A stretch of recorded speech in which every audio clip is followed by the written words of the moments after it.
সিনেমার শুরুতে আমরা দেখি একটা রেস্টুরেন্টে অনেক মৃতদেহ পড়ে আছে। ঠিক কি ঘটেছিল এখানে?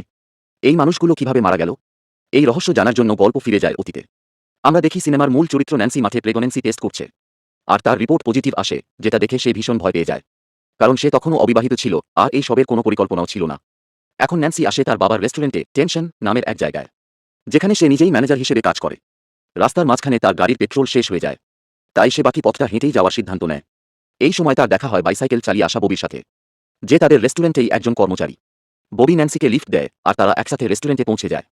হোটেলে পৌঁছানোর পর ন্যান্সির বাবা তাকে বলেন, আজ রাতে তোমাকেই এই হোটেলের দায়িত্ব নিতে হবে, কারণ আমার একটা মিটিং আছে।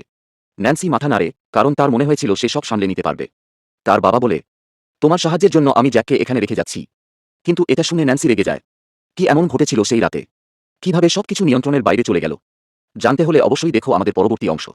এমনই রহস্যময় গল্প পেতে সাবস্ক্রাইব করে পাশে থাকো সানেকাতা বোর্ডের সাথে।